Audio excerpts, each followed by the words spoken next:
Queridos, nós temos já há algum tempo conhecido o Wander. Ele é eu não vou dar esses títulos, porque não cabe todos os títulos nele, mas ele é um instrumento da graça de Deus e ele vai aqui durante até dezembro, ministrar a nós parte destas verdades substanciais do povo de Deus e da palavra de Deus através das eras. Por favor, professor Wander, é um prazer muito grande tê-lo aqui conosco e espero que o senhor o use para nos instruir, nos ensinar para a glória de Deus. Obrigado. Muito bem, eu quero inicialmente agradecer ao convite. E, na verdade, nem é um convite, é quase uma convocação, né? O convite do pastor Glênio. E aí não tive como dizer não, e pelo contrário, foi realmente uma satisfação receber o contato, né, por intermédio aí da Lia, secretária, para que a gente pudesse, aqui às quartas-feiras, intercaladas, né, cada 15 dias, fazer essa abordagem então histórica, trazer um panorama histórico do mundo bíblico. Foi esse o título que nós demos a esse curso. Então, em 8 encontros, a ideia é fazer um mapeamento histórico, geográfico, uma localização de alguns acontecimentos que marcam esse passado bíblico, para a gente ter esse cenário de fundo referente aos textos, quando nós lemos e às vezes temos dificuldades para situar que acontecimento foi esse, né? Que questão histórica está presente aí. Então, estou muito feliz de estar aqui, revendo alguns irmãos, alguns conhecidos, alguns até alunos lá, já foram nossos alunos. Bons alunos, viu, Jurandir? Os bons alunos.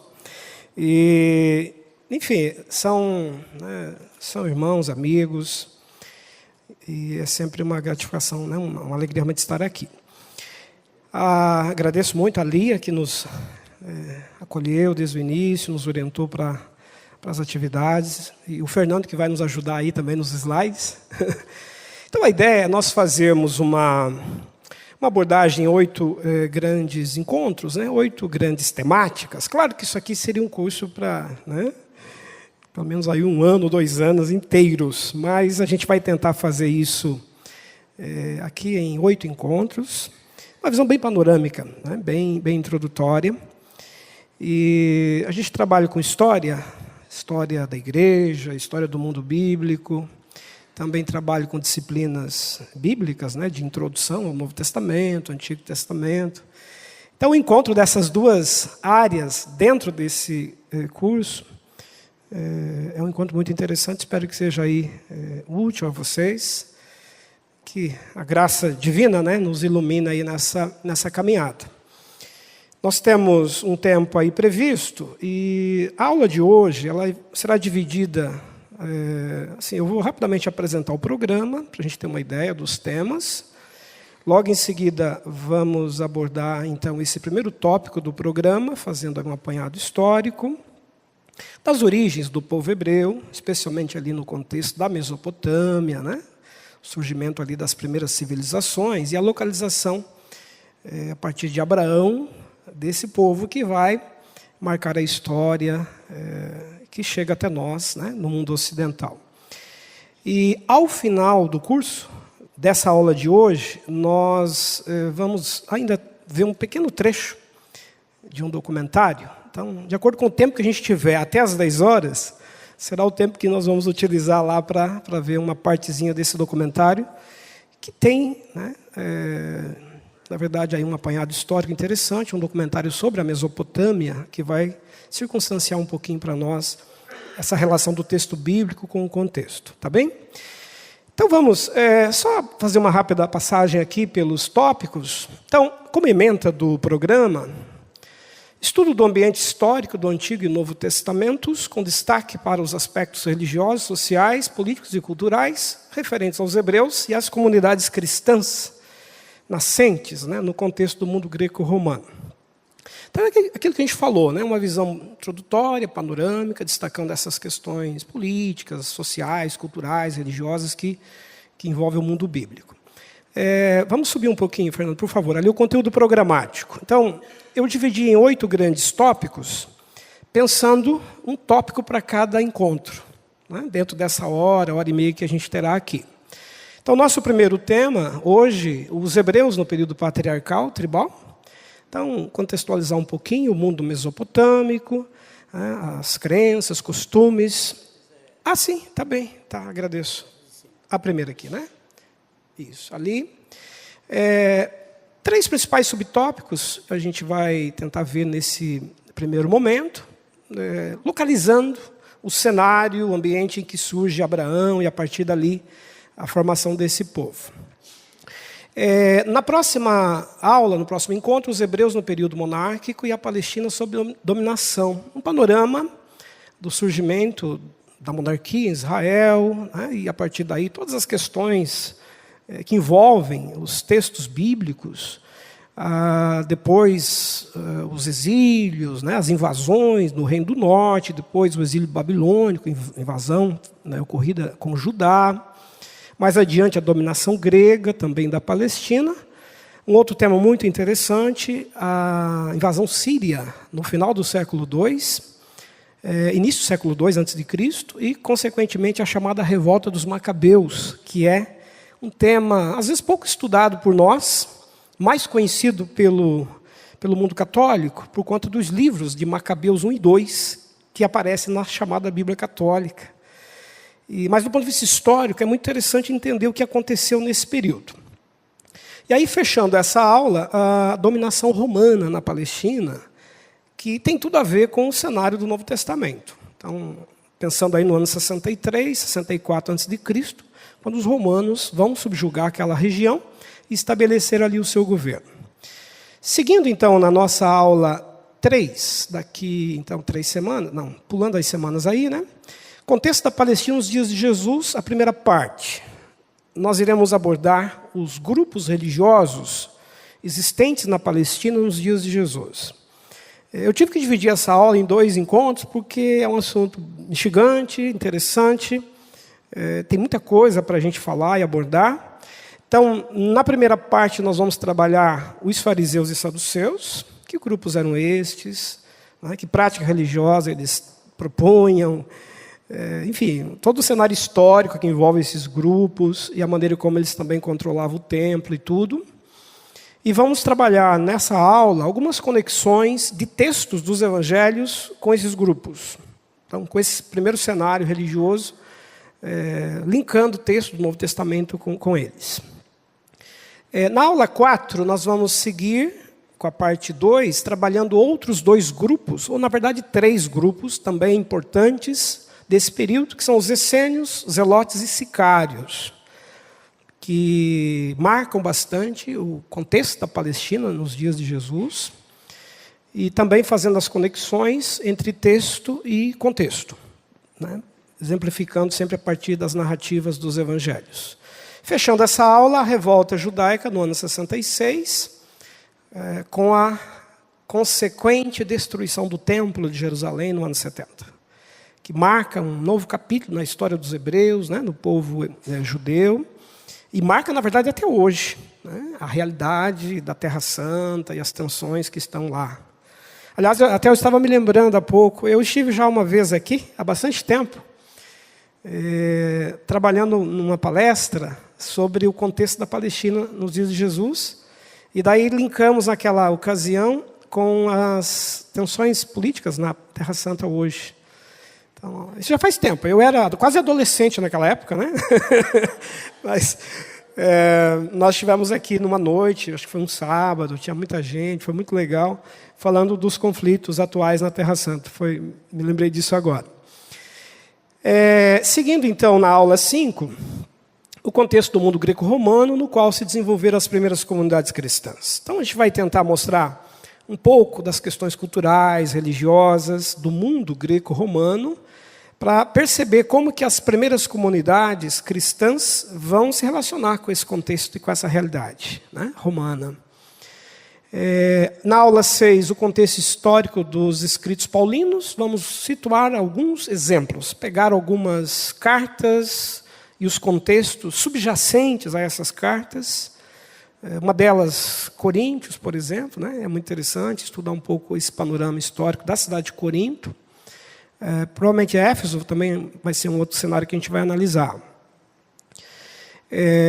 Depois, seguindo na aula 7, o contexto histórico de escritos joaninos e petrinos, um breve panorama dos escritos de Pedro, né? Qual é o contexto que está por trás desses textos, né?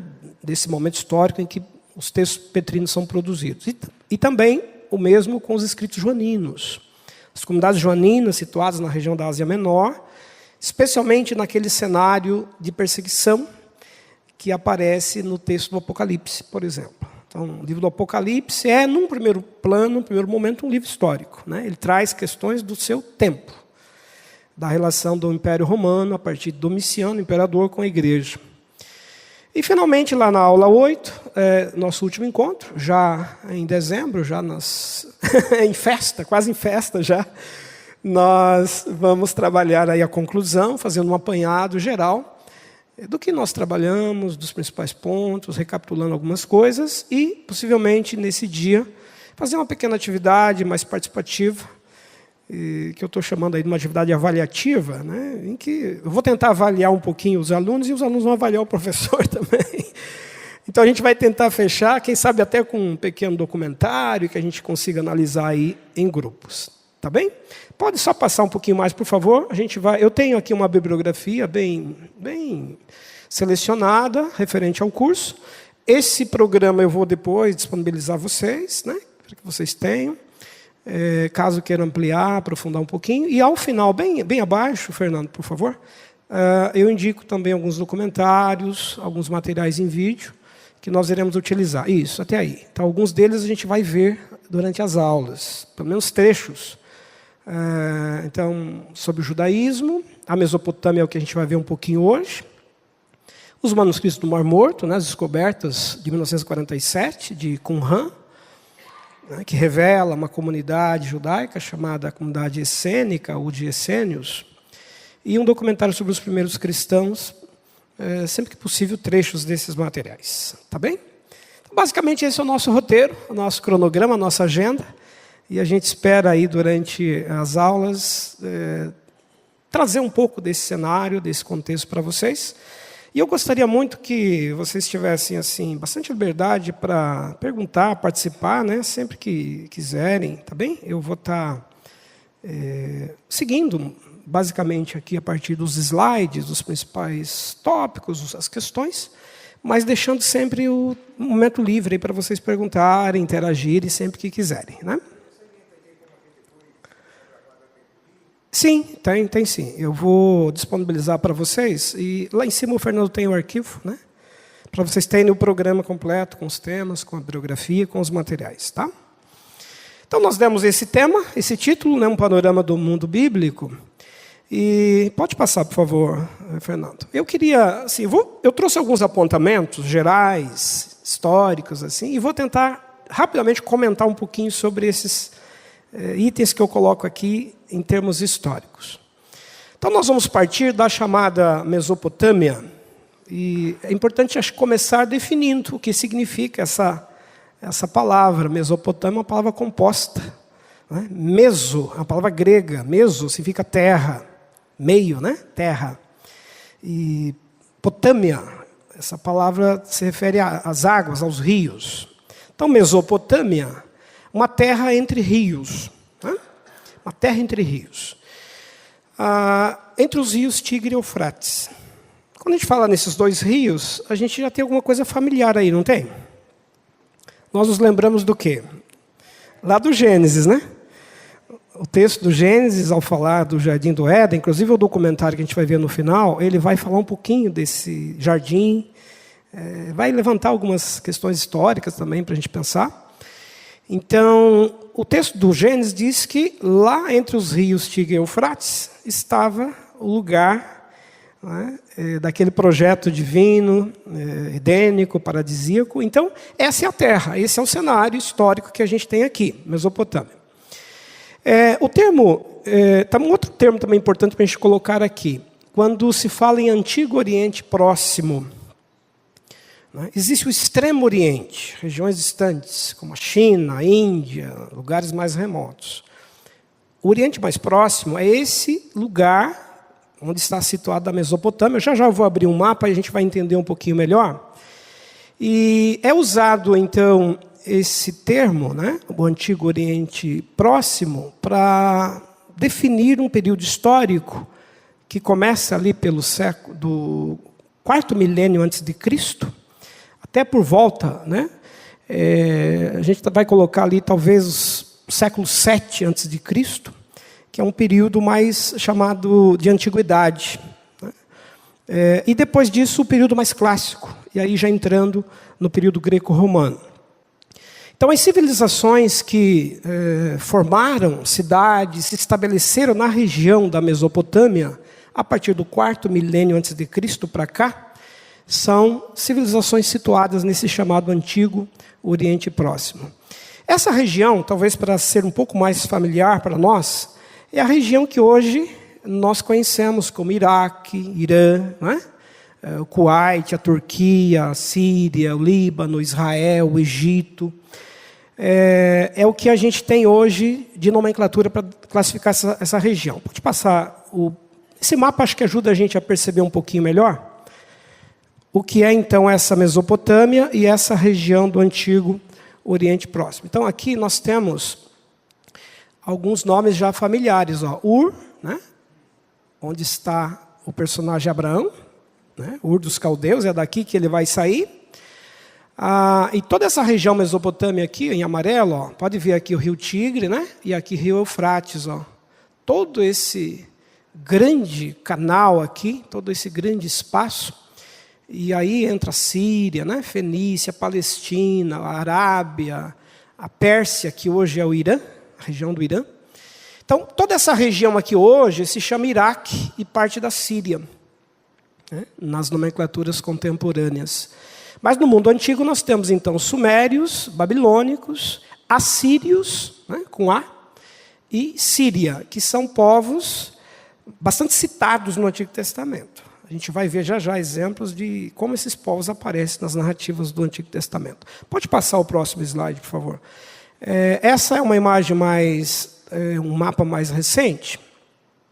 Então aqui a gente consegue visualizar melhor os nomes contemporâneos desses lugares. Olha lá, né? Aqui está o Irã, onde estava a Pérsia. Né? Aqui a região arábica. Né? Aqui o Iraque, a grande parte, Turquia lá em cima, Egito. Então, Israel vai estar aqui, né?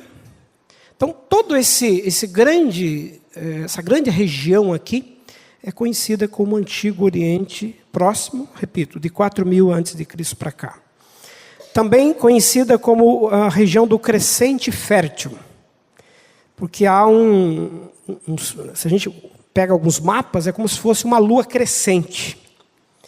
E fértil por conta da fertilidade dessas terras, ligadas especialmente aos rios, né, Tigre, Eufrates e o rio Nilo, né, no caso do Egito. Tá? Podemos ver o próximo slide? Então, a gente considera e conhece essa região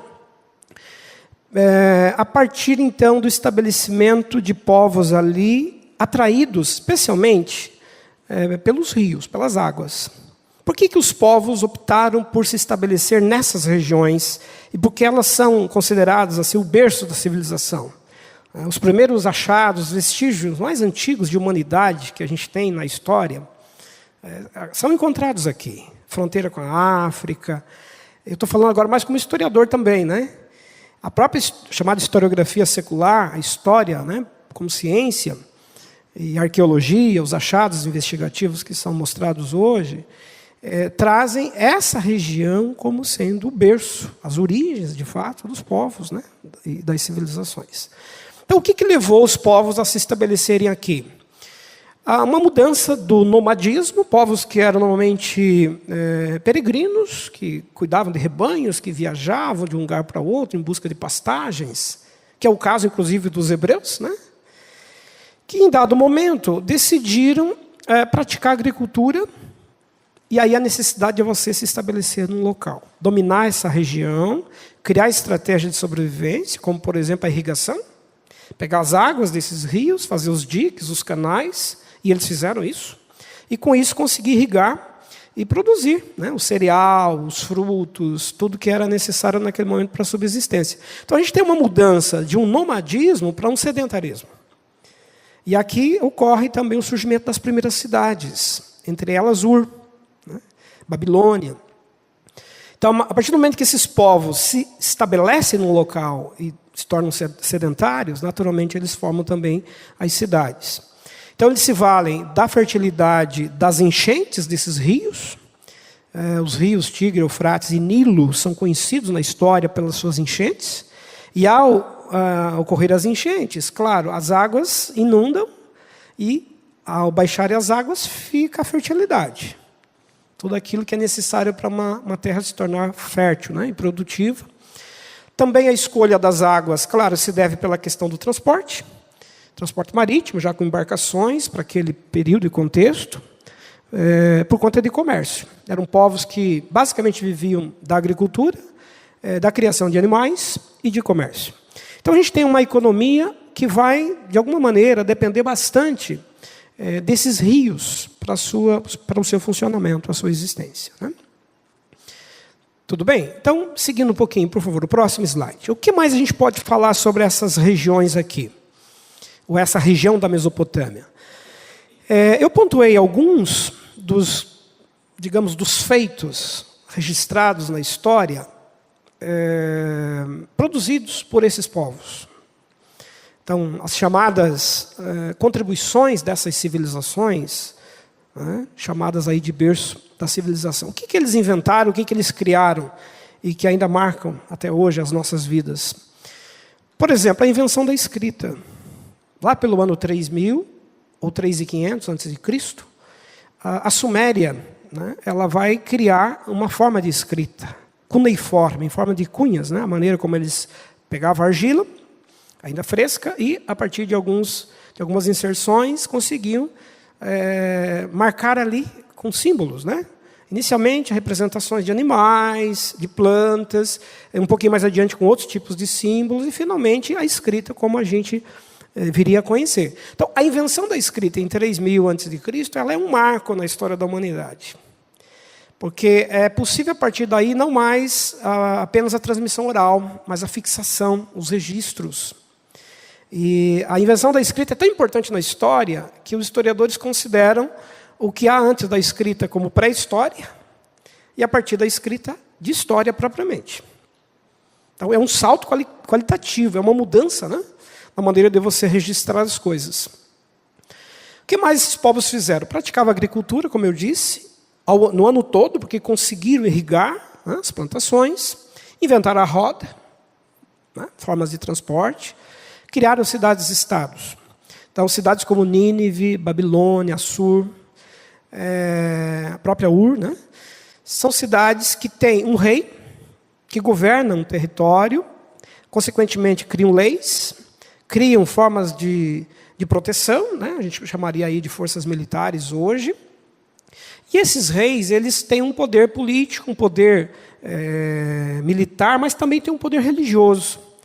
A ideia de reis como seres sagrados, divinizados, que têm, digamos, uma relação direta com o sagrado, acaba se consolidando a partir daqui.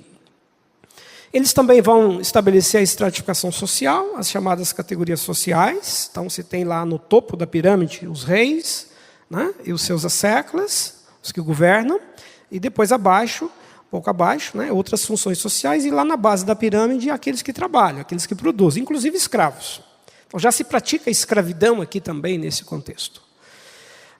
Também criaram bases para a astronomia e a matemática, as descobertas arqueológicas que revelam saberes impressionantes desses povos, lá pelo ano 4000, 3500 a.C. E também a própria contagem do tempo, em minutos e segundos, como a gente tem hoje.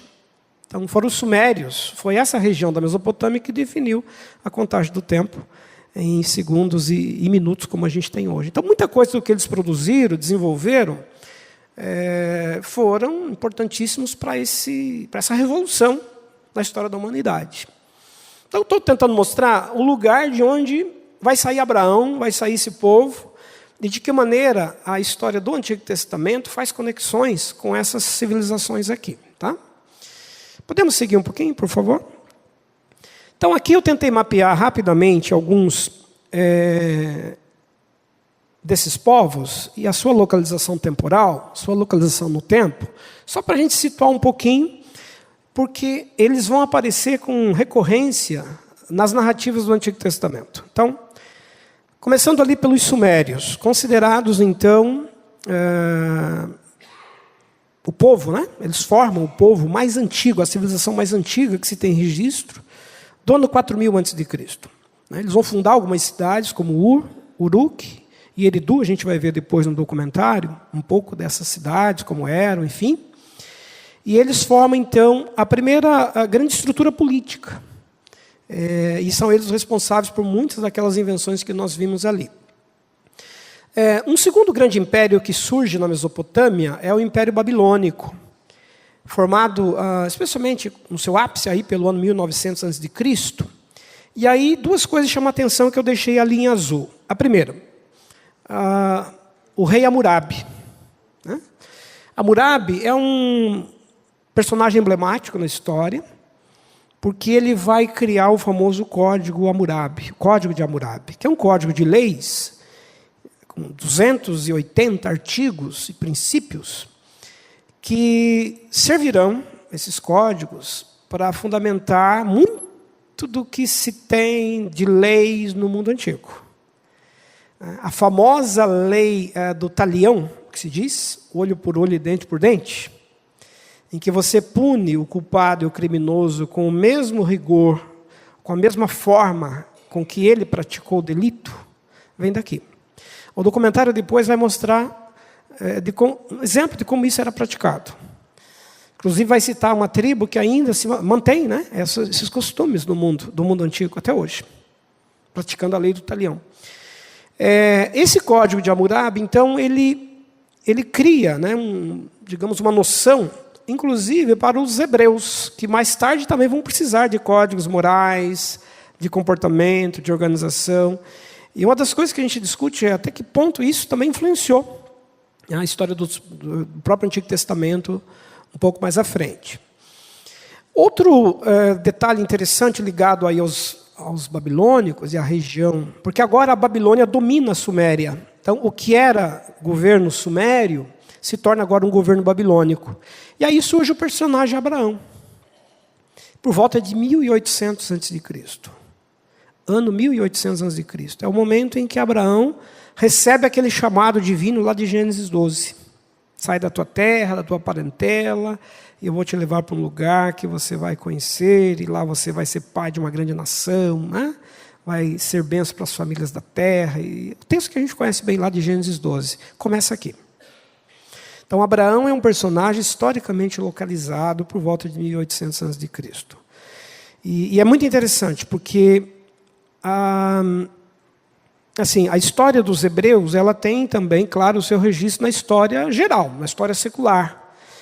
E os livros de história, eles tomam Abraão e esse período do tempo aqui de 1800 como um grande ponto de partida, de mudanças também na história, né, judaica e por consequência também a história do mundo ocidental, né? Sim.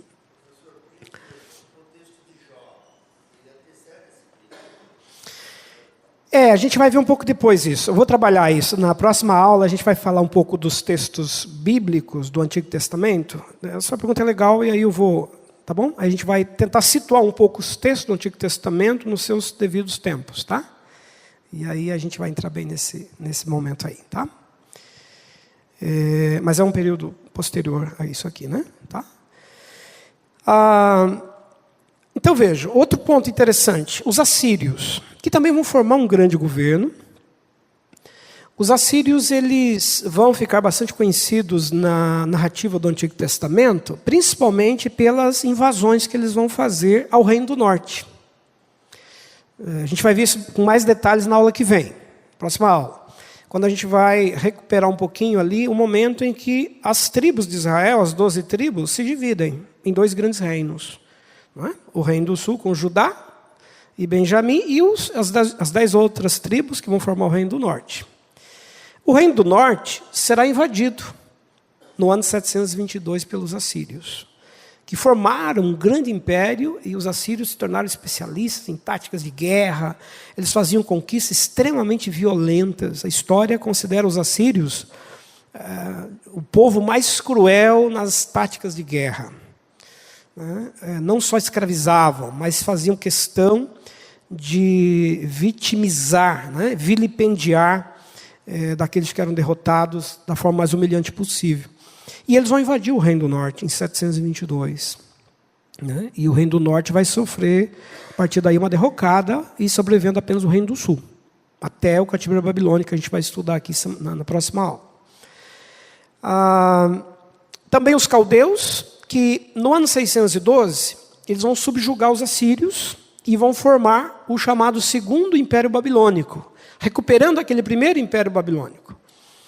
E aqui a gente tem um detalhe importante. Nós estamos falando aqui de um povo semita, que fala a língua semítica, que tem a origem naquele personagem bíblico, de Sem, um dos 3 filhos lá de Noé. Depois a gente vai falar um pouquinho deles. Os caldeus, e agora, formando esse Império Babilônico, tem o rei Nabucodonosor como seu grande personagem. A gente conhece bem os textos do Antigo Testamento, que falam de Nabucodonosor, e a ida de judeus escravizados no exílio, o grande exílio da Babilônia, que durou lá 70 anos. A gente vai falar disso também na próxima aula. E finalmente, o surgimento dos persas, em 539, que vão derrubar o Império Babilônico.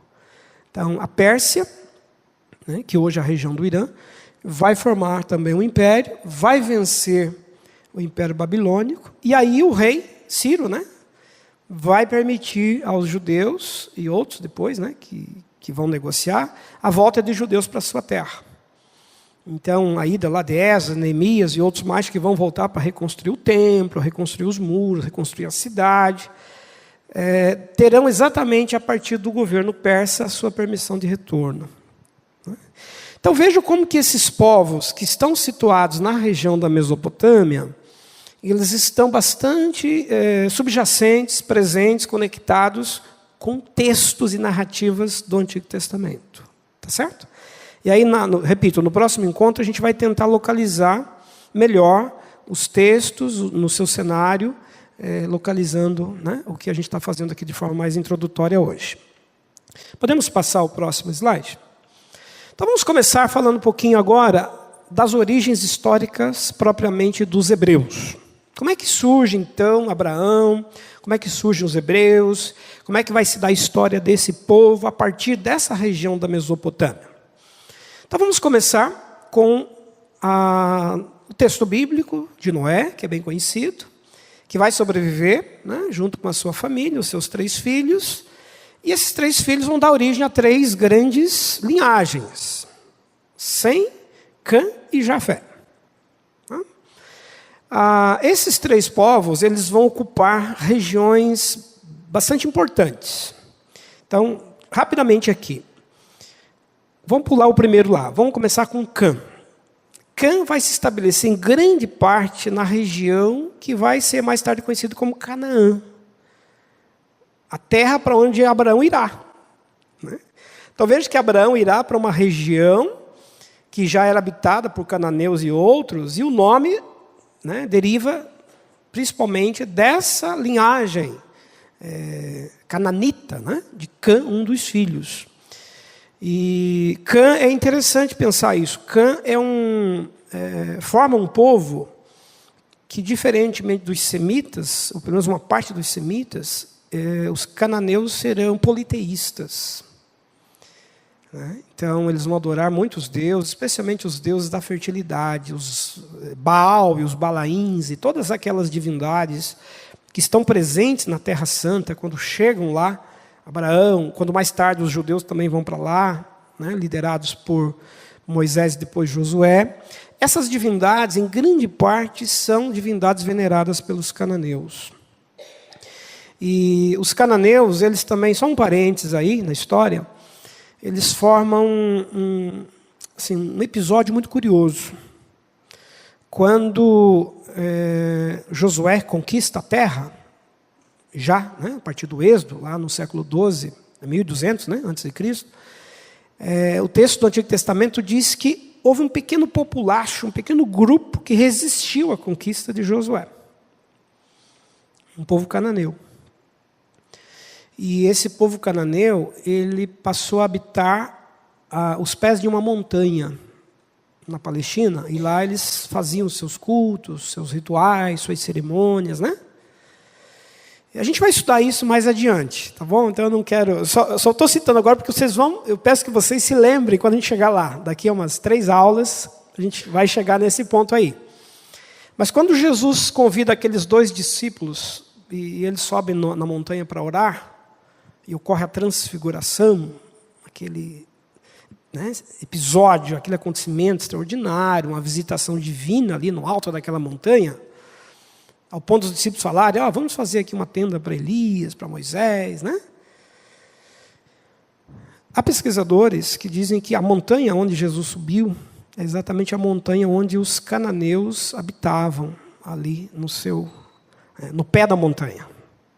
Então, é uma montanha considerada profana aos olhos do templo judaico, aos olhos de fariseus e saduceus principalmente.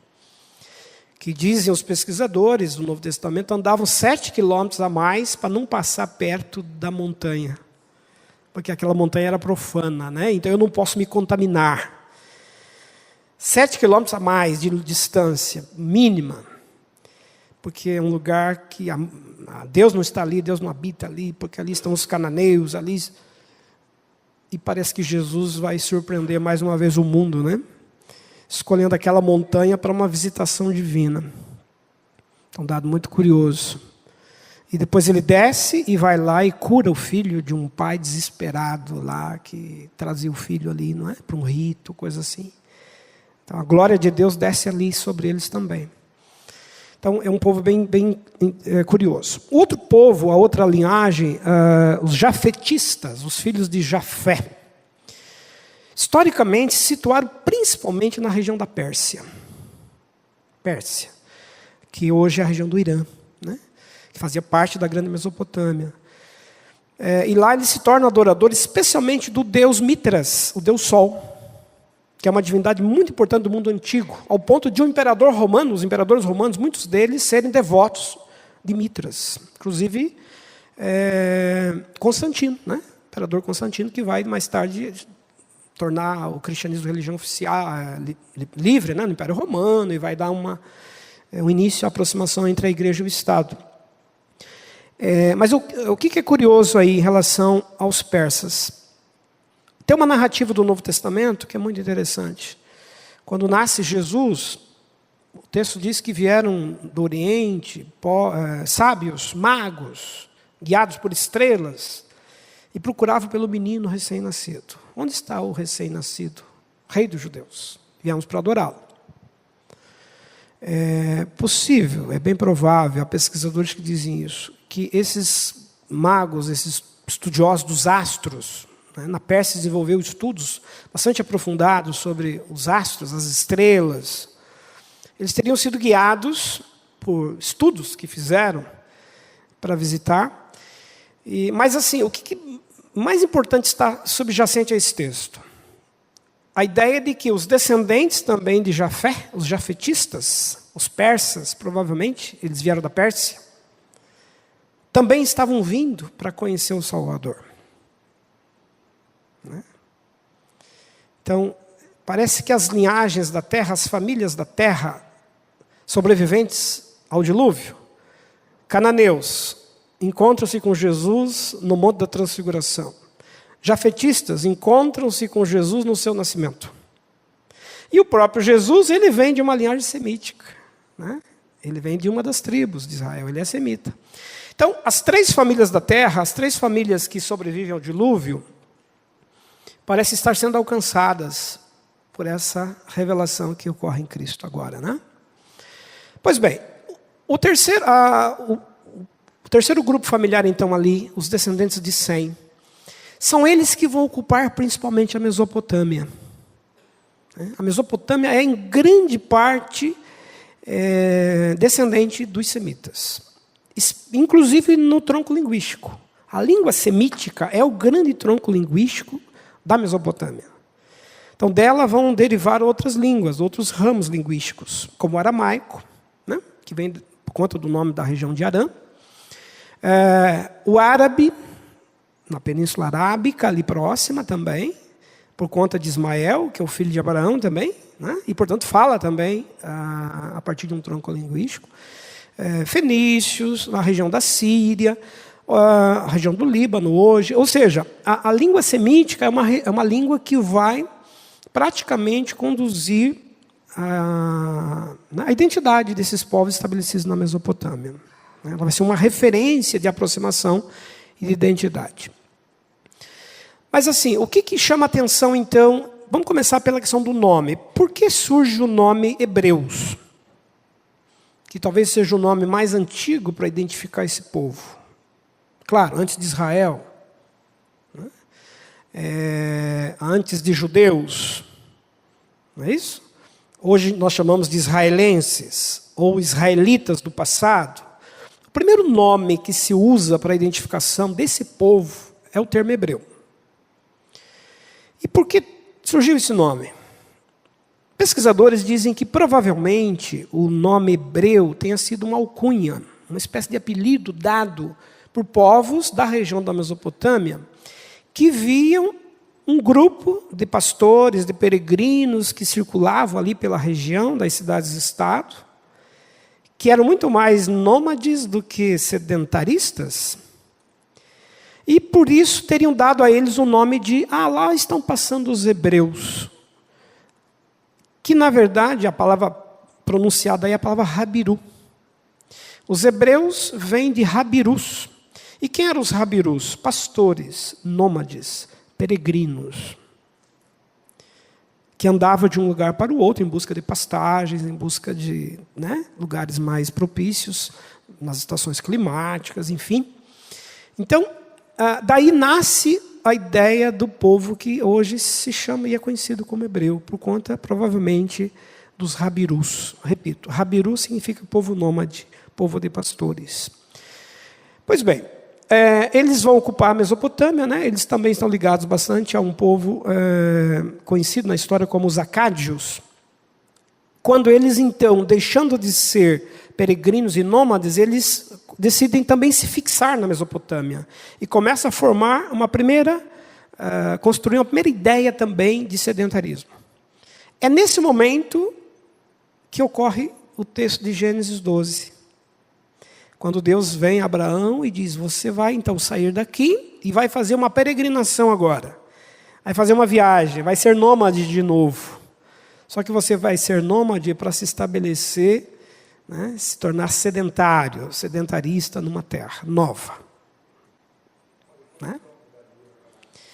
Em torno de 800, mais ou menos, de percurso. Você vai percorrer 800 quilômetros, mais ou menos, claro, levando rebanhos, levando tudo, isso aí demora um tempinho, né? 800 quilômetros com animais claro, isso por rotas ainda, possivelmente tortuosas, né? Desviando de perigos, enfrentando inimigos, gente que na estrada pode querer te assaltar, né? Então não é ainda regiões às vezes bastante inóspitas. Bom, então, assim, basicamente, só para a gente situar, só queria saber se ficou claro aqui para vocês, como esse povo, que era então Rabiru, nômade, peregrino, de repente se aproxima ali da região da Mesopotâmia, vai cada vez mais se tornando sedentário, vai se fixando, e nesse momento vem então um chamado divino, para dizer, a partir de agora vocês vão para uma outra terra, é lá que vocês vão se fixar de fato, Pode passar o próximo slide, por favor? Bom, então o que a gente teria de influência? Vamos colocar assim, influências do contexto mesopotâmico sobre a formação desse povo hebreu. Bom, primeiro momento, nós estamos falando aqui de uma região politeísta. A região mesopotâmica é uma região de adoração e veneração de muitas divindades, especialmente divindades de fertilidade, ligadas às colheitas, ligadas às estações climáticas. Era natural assim. Divindades que vão proteger os rebanhos das pestes, que vão fazer procriar o rebanho, por isso deuses de fertilidade. Os próprios reis eram considerados pequenas deidades, pequenos deuses adorados, inclusive. Não é? Então, esse é um dado importante. Quando Deus aparece a Abraão e o chama para ser pai de um povo, ele está chamando alguém para formar um povo de fé monoteísta na história. Por que isso é importante? Vamos pensar, abrir um parênteses rápido aqui. Hoje nós estamos falando de uma população mundial de 7 bilhões, jamais, um pouco mais de 7 bilhões, né, de pessoas no mundo. Desse total, as pesquisas mais recentes dizem que nós teríamos números gerais, né, talvez aí em torno de 2 bilhões de cristãos, incluindo todas as famílias cristãs, os ramos cristãos que a gente possa imaginar. Católicos, ortodoxos, protestantes e todas as ramificações que a gente possa imaginar. Né? Testemunho de Jeová, Mórmon, os grupos todos que a gente possa dizer. Chegaríamos talvez a 2 bilhões. Muçulmanos, que formam outro tronco monoteísta. Talvez aí 1,4 bilhão, 1,4 bilhões de adeptos no mundo hoje. Judeus, 14 milhões, talvez 15 milhões. Então, somando isso tudo, nós teríamos aí quase a metade da população da Terra, não é isso?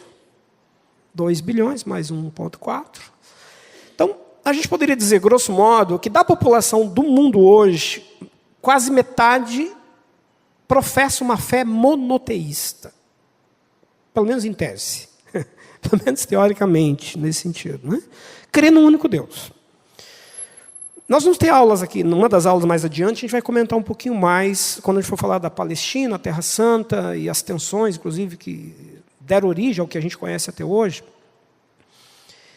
Mas quando a gente fala de muçulmanos, a gente tem que ter em mente que, historicamente, eles também descendem de Abraão, por causa de Ismael, que é filho, né, da Agar, da escrava egípcia, que foge com o menino, vão embora, depois de lá vão se estabelecer finalmente na Península Arábica, onde dá origem aos ismaelitas, que vão formar as tribos árabes. Lá no ano 570 depois de Cristo, aqui nós estamos falando de 1800 antes de Cristo, Abraão, Ismael.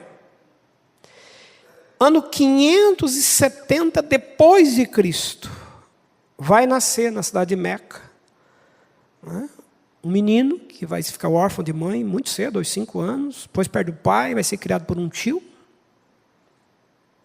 se torna comerciante, vai trabalhar com uma viúva rica, uma comerciante, começa a viajar, vai para a Terra Santa, fica impressionado com o que vê, volta para a Arábia, de repente resolve redescobrir esse antepassado árabe e vai chegar a Abraão. E esse menino que vai dar origem mais tarde ao Islã, né? Maomé.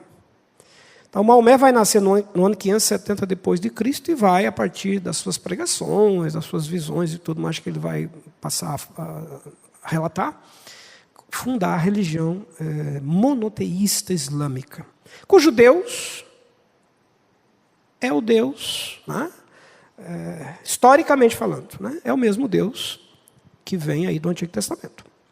Um outro nome, né, chamado de Alá, que em árabe significa Deus, o Deus de Abraão, que é o Deus dos hebreus, que é o Deus dos cristãos. Então a gente tem, estou dizendo assim para mostrar como que historicamente foi importante o surgimento desse personagem, Abraão. Porque dele, metade da família da terra hoje, bem ou mal, parte da crença em um só Deus. Né? E essa é uma marca identitária dos semitas na história. Sim. O que acontece é o seguinte, existiam muitas crenças e divindades quando Maomé surgiu. A região arábica, as tribos árabes eram tribos politeístas. Vários deuses, várias divindades. E, inclusive, a Pedra Negra, né, a Kaaba, que hoje é um símbolo sagrado do Islã, que está lá em Meca, onde o muçulmano tem que ir pela mesma vez na vida, né, para, durante 7 voltas, fazer as 7 orações em torno da Kaaba. É um meteorito antigo, né, que caiu lá, e que era venerado por outras, como se fosse de outras divindades. Quando Maomé surge e começa a pregar a fé única em Alá, ele vai ser muito perseguido. Vai ter que fugir, vai para Medina, né? Quase morreu. Em Medina ele vai conseguir os seus primeiros conversos, consegue as primeiras conversões. E dali, de Medina, ele forma exército de conquista e passa então a atacar as tribos inimigas, que resistem à crença monoteísta. E finalmente ele vai conseguir subjugar praticamente toda a Arábia. Então, as crenças em outras divindades que existiam na Arábia acabaram sendo crenças banidas pelo avanço do Islã. Então, o que se diz é que, em muitos momentos, houve adaptação, sincretismo. A Kaaba talvez seja um exemplo disso. De um símbolo pagão se converte num símbolo hoje sagrado do Islã. É um sinal que eles acreditam ter sido um sinal de Deus, divino, de que ali nasceria a verdadeira religião de Abraão, a restauração de Abraão, né? Não sei se vocês sabem, o pastor Glenn estava até lendo agora, instantes aqui, a história lá de Abraão, né, que leva Isaac lá para o sacrifício. Quando a gente lê o Alcorão, os livros sagrados do Islã, é interessante como eles contam a história, né? Porque eles vão colocar no lugar de Isaac quem? Ismael. Então, quem Abraão leva para o sacrifício? Ismael. Ismael é o filho da promessa, é o primogênito. É ele que é o herdeiro, né, da terra, de Canaã, de tudo mais que a gente tem hoje lá. Por isso que eles foram lá no ano 640 e, através do califa Omar, conquistaram. Né? Aquela segunda imagem ali, onde está hoje a mesquita de Omar, com aquela abóbada amarela, né, de Jerusalém, lá no topo do monte, no monte do templo, essa mesquita, a partir do ano 640, ela se torna o grande símbolo do Islã, né? O terceiro grande santuário do Islã. Porque, rapidamente, né? Só para contextualizar aqui. O Islã tem 3 grandes santuários, por ordem de importância. Meca, onde Maomé nasceu e onde ele encerrou as suas pregações, e onde está a Kaaba, a Pedra Negra, né? Que é um grande, tá emoldurada, né? Um invólucro, um negócio, está lá. Medina, a cidade onde Maomé foi sepultado, está o túmulo dele. E Jerusalém. Por quê? Porque na crença islâmica, depois que Maomé morreu, os anjos pegaram o seu corpo, ele foi levado aqui, ó, no alto do templo, da montanha do templo de Jerusalém. E daqui ele foi assunto ao céu. Então Maomé foi assunto ao céu daqui. E segundo o Corão e a escatologia islâmica, de acordo com a escatologia islâmica, Maomé retornará no fim da história, com os outros profetas, inclusive com Jesus, né? Para julgar a terra a partir daqui. Então, isso é um negócio complicadíssimo do ponto de vista histórico. Por quê? Porque se crê que Ismael, por ser o filho mais velho, teria sido o filho escolhido, né? Enfim, mas é uma história que vai longe. Então, só para exemplificar como que a gente tem uma história de origem do Antigo Testamento que se espalha, que se esparrama. E, curiosamente, volta para a região da Mesopotâmia, que a gente falou agora há pouco ali, né? Bom, seguindo aqui por causa do nosso tempo, na Mesopotâmia também se acreditava em vida após a morte. Foram encontrados por arqueólogos mausoléus suntuosos, coisas assim sofisticadíssimas, né?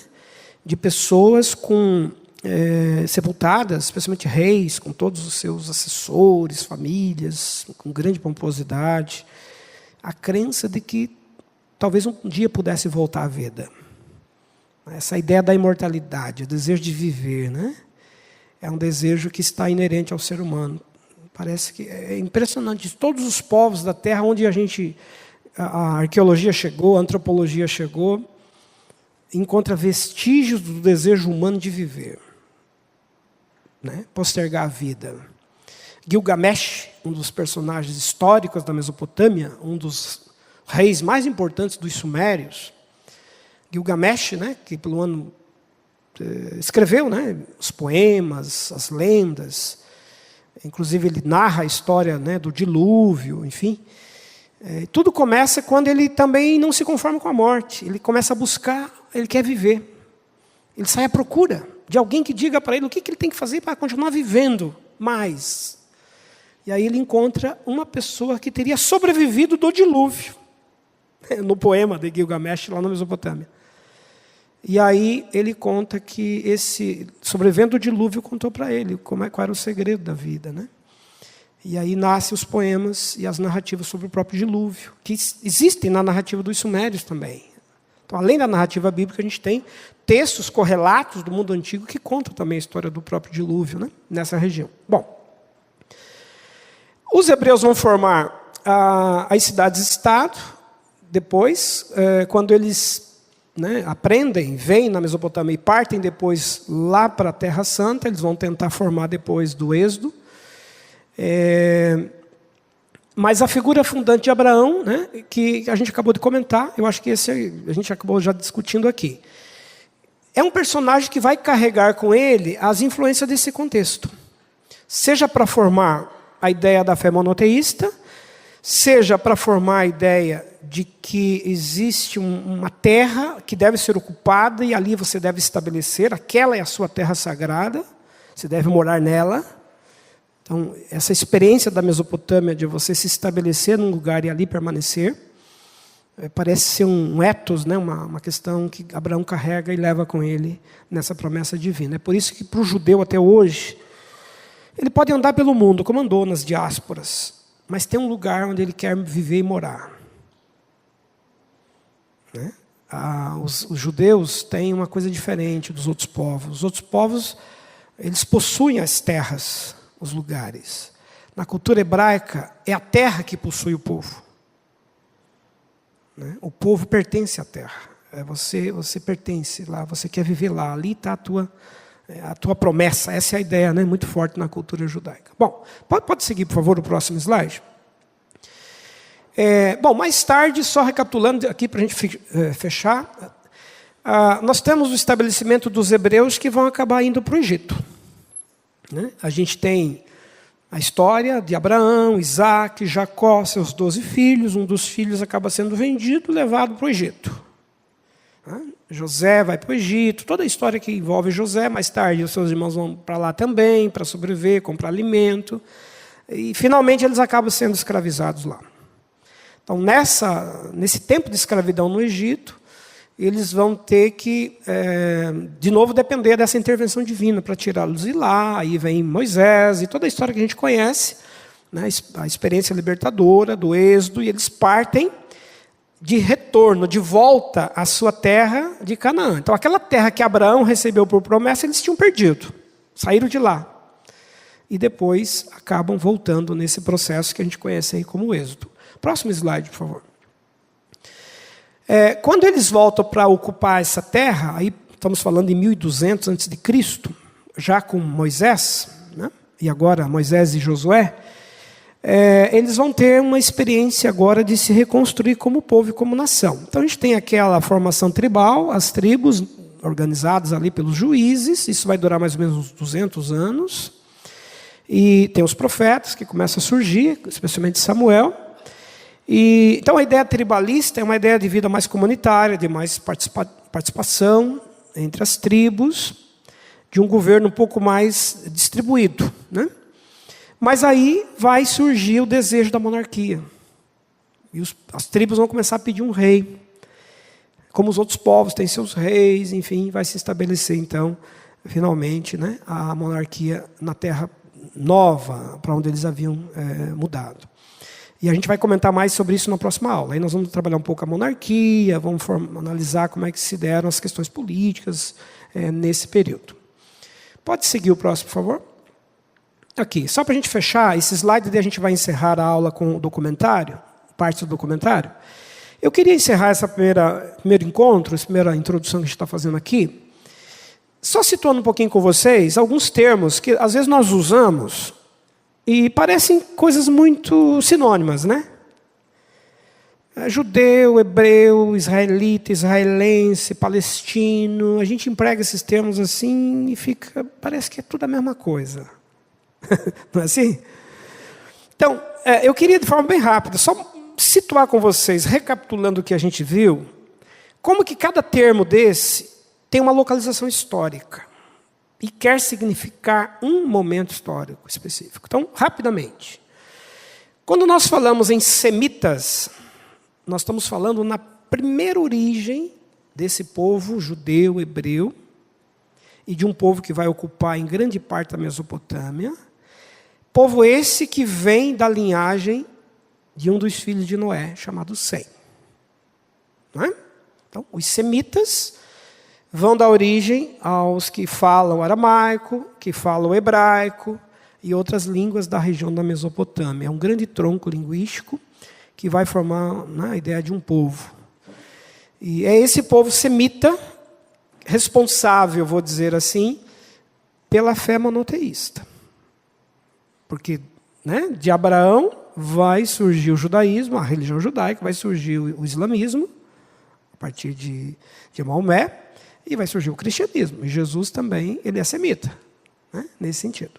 Então, semita, uma referência a uma linhagem histórica de um povo que vai marcar a Mesopotâmia e, a partir dali, marcar especialmente os povos de crença monoteísta.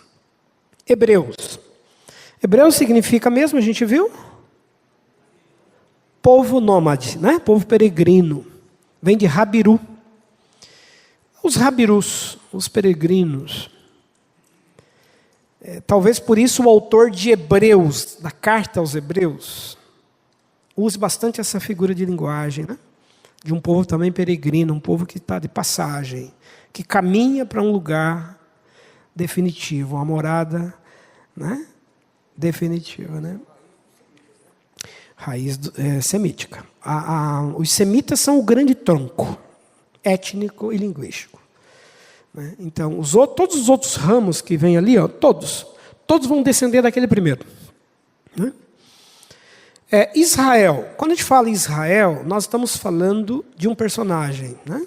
Abraão, Isaac e Jacó, que tem o seu nome mudado para Israel, que vai ter 12 filhos, vão formar as 12 tribos, que vão compor as 12 tribos de Israel.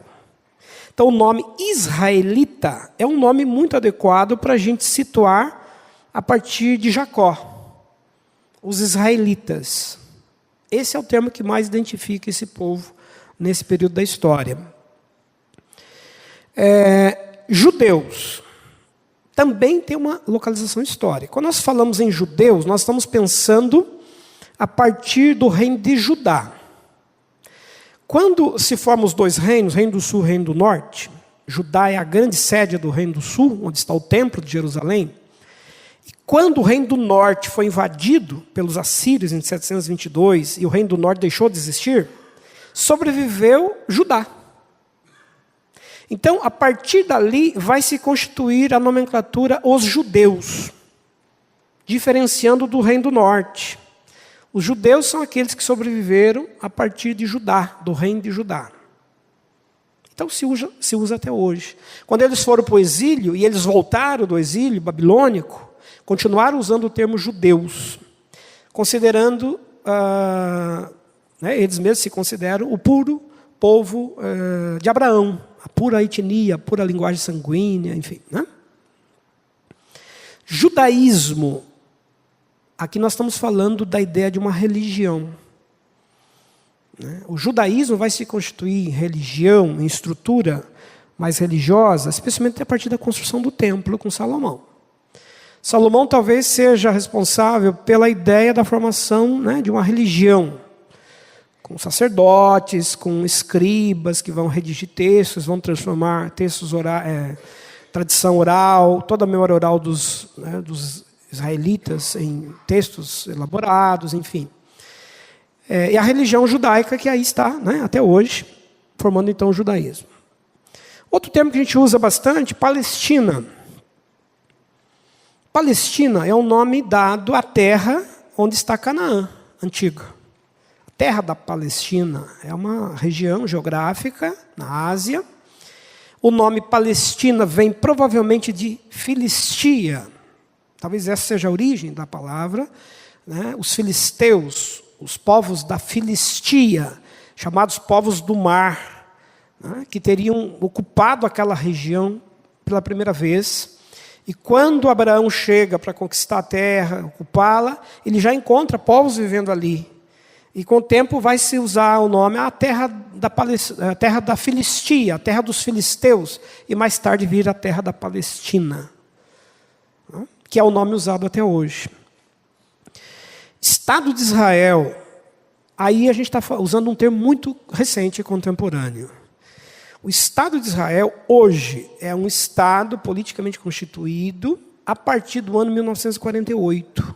1948, agora, no contexto da Segunda Guerra Mundial. Quando 6 milhões de judeus são mortos, o Holocausto, uma tragédia, e a ONU, liderada especialmente por Estados Unidos, Inglaterra, vai liderar um movimento para a criação do Estado de Israel, dentro do território da Palestina. Tá? Só que a Palestina já estava ocupada. Os judeus eles começam a voltar para a Palestina em levas ao longo do tempo, em levas menores e depois em levas maiores. Vamos pegar levas menores. Quando Constantino... Vejam, no ano 70 eles foram expulsos do templo. Foram expulsos da Terra Santa com a destruição do templo. Não tiveram mais como voltar para lá. A partir de Constantino, em 313, ele reabre a Terra Santa para os judeus e cristãos. Então, alguns judeus retornam para lá. No século XIX, com as ocupações e conquistas da Inglaterra daquela região, pela Inglaterra daquela região, a Inglaterra começa a reabrir também, e aí começa o movimento sionita, né? O movimento de retorno a Sião. Muitos judeus vão voltar, há um incentivo para que os judeus voltem, só que eles têm um problema para voltar. A terra agora está ocupada. Ocupada por quem? Muçulmanos. Lembra que no ano 570, nasce Maomé, em 640, os califas vão e conquistam a Terra Santa. E constroem lá o santuário do Islã lá. Então, voltar para a Terra Santa, para o judeu, ao longo da história, depois de Cristo, é uma tarefa muito perigosa, porque se volta e encontra a terra ocupada. Mas em 1948, a ONU, por um decreto assinado, inclusive, pelo brasileiro, né, Oswaldo Aranha, que presidia a ONU naquele momento, a ONU decide criar o território de Israel. Força a saída de muçulmanos dessa região. 900 mil muçulmanos tiveram que ser desalojados, quase 1 milhão. São expulsos fora, tem que sair da região. E aí estabelece o Estado de Israel, com uma nova capital, Tel Aviv, né, que é a capital política que existe até hoje. Então, a partir daí, se intensifica a volta de judeus. Hoje, da população de 14 milhões de judeus no mundo, 14 ou 15, metade, quase, em torno de 6 milhões, um pouco mais, vive na Palestina. A outra grande maioria está nos Estados Unidos. Quase que a outra metade está nos Estados Unidos, né? Mas, enfim, a Terra Santa hoje atrai os judeus para lá. Há incentivo, né, do governo de Israel para que voltem, enfim. Mas aí, então, só para a gente entender. Então, o nome que a gente usa agora, só para a gente fechar a ideia aqui. Quando a gente fala hoje Estado de Israel, nós estamos falando desse Estado politicamente criado em 1948 para os judeus. Quando a gente usa o termo palestino hoje, nós estamos falando de muçulmanos que se identificam como palestinos, porque vivem na região da Palestina. Né? Então, Palestina, vamos recordar, é uma região. É a região que hoje comporta Estado de Israel e também o chamado Estado palestino, que é uma briga que os muçulmanos têm até hoje para construir o Estado palestino. Né? Então, Palestina é a região. Palestinos são muçulmanos que moram lá. E qual é o nome talvez mais indicado para se usar hoje? Israelense. Quem são os israelenses? Os que vivem no Estado de Israel. Politicamente, né? Quem ia perguntar? Não lembro. Ah, sim, pode perguntar. Nossa, eu sei uma história totalmente diferente dessa que você está me contando. Sim. Por exemplo, 1800 anos que essa parte Uhum. foi a parte mais seca que já existiu. Seca, se diz em que sentido? A região é um período difícil? Uhum. Tinha pouquíssimos palestinos. Uhum. E a terra, eles não foram jogados para fora, a terra foi comprada. Os judeus compraram, pagaram pela terra. Né? E esse termo Palestina, ele é um termo relativamente novo. Sim. Que foi quando os romanos, com raiva Ah, sim. israelenses, Teria usado. Aham. Não, mas a origem é bem antiga. A origem vem de Filistia, né? A origem é antiga. Exatamente. Palestina. Uhum. Sim. Sim. Uhum. Sim. Você está falando agora dessa volta do Estado de Israel, né? Uhum. A tese é uma... Eles foram assentados, foram colocados lá, tiveram que demarcar o território, e a partir de agora é um território dos judeus. Né? Então, em tese, eles teriam sido, digamos, os que moravam lá seriam ressarcidos, né, da desocupação que tiveram que fazer, mas é uma desocupação forçada nesse sentido. Tiveram que sair, quase 1 milhão, né, tiveram que sair. Bom, só para a gente encerrar, então, a gente vai fechar por conta do nosso tempo. Então, nós temos aí 10 minutinhos só, e a gente vai rodar um trecho desse documentário que mostra... Você pode abrir, por favor? Esse documentário está no programa de curso. Ele vai falar um pouquinho para nós desses lugares, né? Que só para fazer um pouquinho de volta no tempo, para situar a região da Mesopotâmia. E vai trazer alguns dados que a gente comentou aqui, tá bom? Depois vocês vão ter esse documentário por completo. E foi aqui, a Bíblia nos conta, que um dos monumentos mais extraordinários da antiguidade subia até o céu. A Torre de Babel. Durante eras, aventureiros e peregrinos esperavam que, encontrando a famosa torre, pudessem provar a veracidade das histórias da Bíblia. Um dos que falharam teria escrito: nenhum homem ousa se aproximar da torre, pois está deserta e cheia de dragões e enormes serpentes e de bestas venenosas. Viajantes medievais afirmaram ter encontrado a torre. Esta almádena em espiral ainda se encontra no norte do Iraque.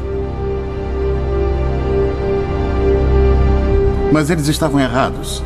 Esta torre foi construída 1500 anos depois e muito distante das muralhas da Babilônia. Talvez a mais intrigante possibilidade tenha sido feita por Robert Caldwell, um arqueólogo alemão no início do século. Ele descobriu uma trincheira retangular com alguns tijolos restantes. Muitos especialistas acreditam que Caldwell tenha descoberto tudo o que restou da famosa torre. Os enormes monumentos babilônicos causaram uma forte impressão nos escribas bíblicos. Mas a herança mais duradoura que sobrevive até hoje é uma novidade babilônica ainda mais impressionante: o Código de Lei. A Babilônia foi a primeira civilização na Terra a ter um código de lei escrito. A pedra, originalmente esculpida, é uma importante relíquia perdida por centenas de anos. Ela apareceria no final do século XIX. Uma pedra esculpida com um dos mais importantes documentos legais de todos os tempos. 1200 anos antes dos israelitas serem levados em cativeiro, o rei da Babilônia mandou esculpir uma pedra com as leis que carregam o seu nome: Código de Hammurabi.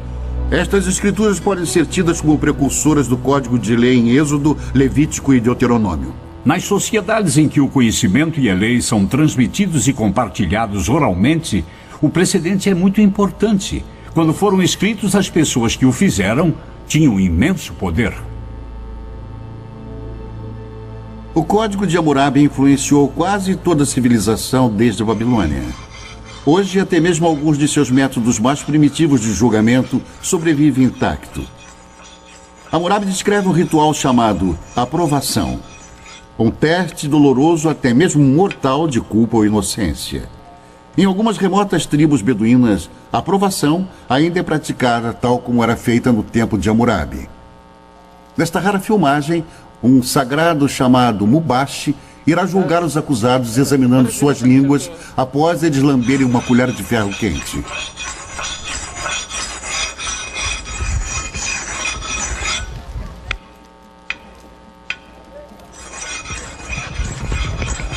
Estes homens foram acusados de roubo. Eles devem se submeter à aprovação ou serem considerados culpados por omissão. Os membros da família assistem ansiosos enquanto os jovens rapazes se preparam para o ritual doloroso.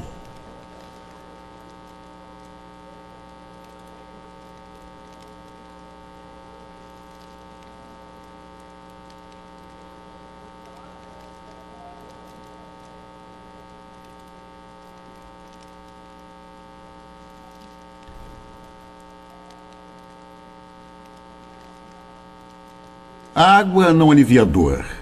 É para limpar e purificar o bebedor e prepará-lo para o julgamento. O homem sagrado reza e depois examina as línguas queimadas, buscando um sinal de Deus. Apenas o Mubashi pode definir culpado ou inocente, e somente ele irá determinar o destino destes homens. Finalmente, um veredicto.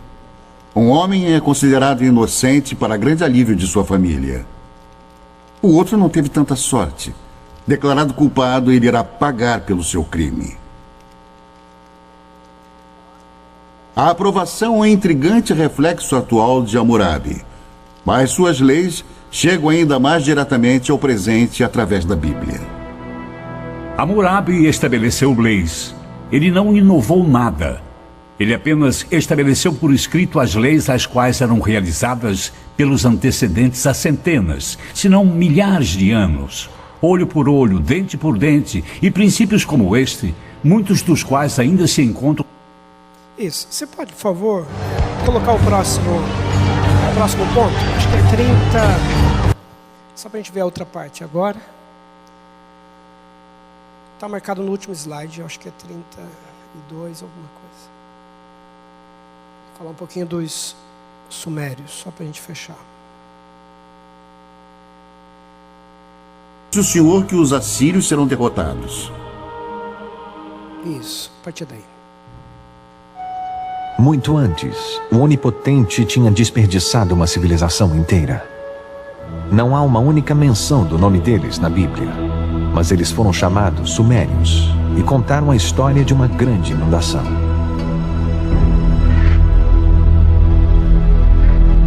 É uma das mais famosas histórias de toda a Bíblia, a saga da Arca de Noé. Um Deus raivoso, um barco de madeira, um dilúvio. É a história de Noé e sua família fugindo para a arca com cada espécie de animal e sobrevivendo ao castigo da inundação, enquanto o resto da humanidade é destruída. É uma história primitiva, mexendo com nossas esperanças e medos mais profundos. Uma história encontrada na Bíblia, mas também em outro texto antigo. Um texto descoberto nas ruínas dos Sumérios. No começo deste século, um grupo de blocos mesopotâmicos foram traduzidos. Eles revelaram a primeira lenda conhecida de uma enchente cataclísmica. O primeiro épico escrito do mundo é a história do mítico rei Gilgamesh. A história dele sobre uma grande enchente precede a da Bíblia por pelo menos 2000 anos. Por 7 dias e 7 noites, Uma enchente tinha invadido a Terra e o barco gigante foi lançado pelas tempestades. O barco navega até uma montanha. Ele solta os pássaros, que é a história que tem uma semelhança com a enchente bíblica. É uma história maravilhosa. Mais de 5.000 anos atrás, a história do grande dilúvio foi contada primeiro aqui, nas cidades antigas da Suméria: Uruk, Eridu e Ur. Na Suméria, encontramos o início de quase tudo que nos fez civilizados. Eles inventaram a roda, o governo e a jardinagem. Suméria, a primeira civilização na Terra. Em uma terra sem pedra, eles projetam tijolos de barro como aqueles ainda feitos e usados hoje. E daqueles simples blocos de construção, eles levantaram os primeiros grandes monumentos, chamados zigurats, construindo templos que invadem dezenas de metros pelo ar. Os sumérios inventaram 1 minuto de 60 segundos e até mesmo o adolescente problemático. Onde você foi? Não fui em lugar nenhum. Se você não foi a lugar nenhum, por que fica perdendo tempo? Vá para a escola. Fique na frente do seu professor. Narre a sua lição de casa, escreva o seu trabalho. Você me entendeu? Sabemos sobre os sumérios, o que fizeram em suas vidas diárias, graças à mais impressionante invenção deles: a escrita. Nós conhecemos a mais antiga lenda deles e seus segredos mais íntimos, porque alguém escreveu. Foi algo que ninguém havia feito antes. É uma janela, mas uma janela que é composta de várias partes, algumas das quais podemos ver e algumas não. Nós necessitamos de muito mais do que temos. Então, o que temos é espetacular. Em alguns casos, nós também temos que ter em mente que há parte das vidas das pessoas que nunca vemos e que nunca veremos porque há pessoas cuja escrita não foi levada em conta. 5.000 anos atrás, alguém escreveu sua história na argila, nos dando uma ideia de um mundo no seu primeiro relance de civilização. Como um povo, os sumérios eram de certa maneira muito autênticos. Eles se preocupavam sobre conhecer outras pessoas e beber cerveja e coisas assim. E há várias coleções de poemas que relatam as preparações de uma mulher para o seu amante e como ela se veste e espera pelo seu amante. O centro desta civilização era a cidade perdida de Ur, onde se imaginava ser o lugar de nascimento de Abraão, o primeiro dos patriarcas bíblicos.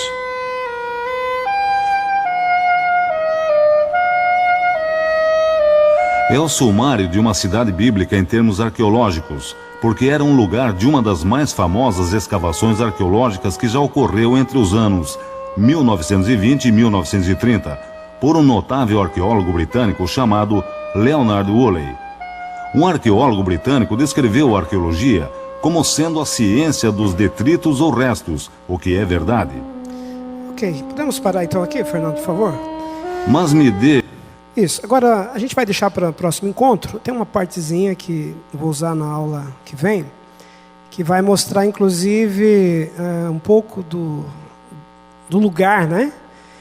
Bem localizado geograficamente do Éden, lá do Gênesis, aqui na descobertas arqueológicas. É bem curioso essa parte aqui, é bem interessante essa.